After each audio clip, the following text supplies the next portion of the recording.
Hello everyone, here is another video in my story snippets series.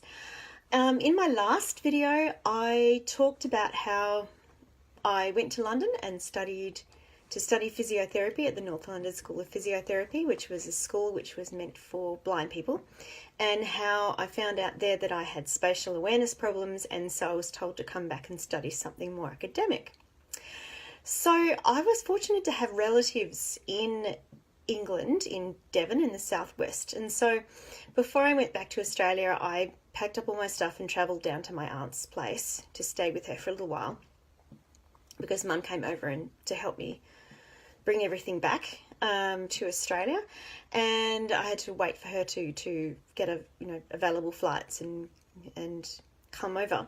So I was sitting in my aunt's lounge room one evening. It was very late and we were having a chat, as we often did late at night after my uncle had gone to bed, and I was crying and saying, I just wanted to be a physio, what can I do now, and that's been taken away from me. And my aunt said, well, you've got a good brain, why don't you study law?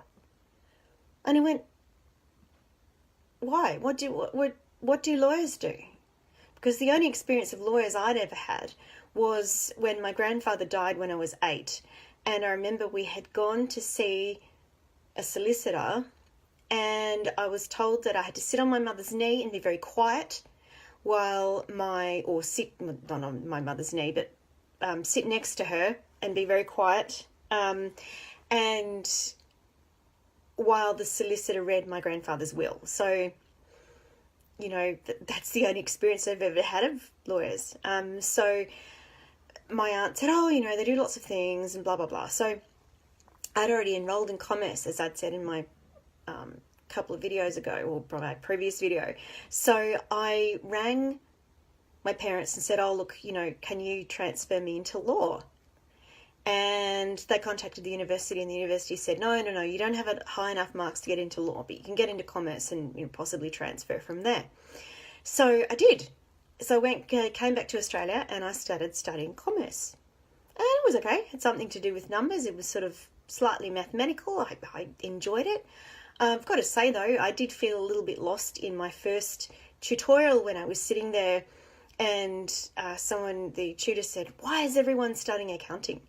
And, all these people are going, I want to work for KPMG, or I want to work for Price Waterhouse, or I want to work for such and such, or I want to, help my father run his business, or I want to do this and that.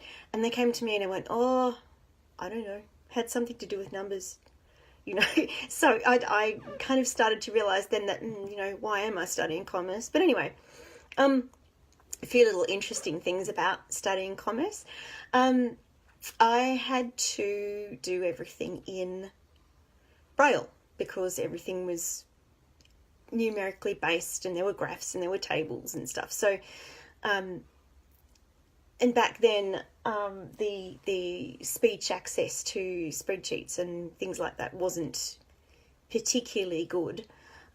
So my dad, who was retired at that stage and became my main sort of helper when I went to uni, he used to get the handouts in advance and he would get them put into Braille for me. And because Braille is so much bigger than print, you've only got 30 cells to a Braille, 30 letters wide to a standard Braille page, and 25 lines. So you can't fit that much on a page. They had to do these tables, balance sheets and profit and loss statements and stuff would cover more than one page in width. So what they had to do is stick the pages together like a fold out brochure.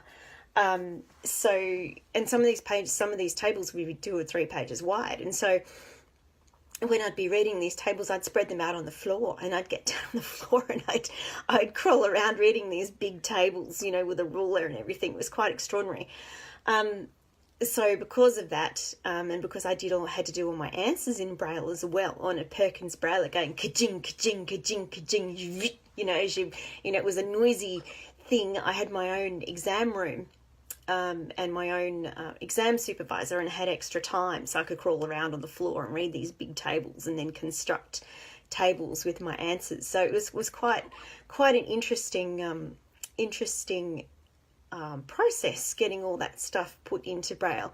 Also, of course, then going on to do economics as well as part of as part of the commerce degree. That was all graphs. So we found this stuff called slit tape, which was like super narrow masking tape. I don't know what it was meant for, but it was great for sticking on pages and creating lines, raised lines. So they used to do, the Braille transcribers would do all the graphs for me using this slit tape and sometimes a pinwheel, and you put the paper on a mat and draw the diagram in reverse, and then you turn it over and it would be raised dots. So that was quite a process too. So I'll tell you a little bit more about commerce, and then how I transferred from commerce into law in the next video.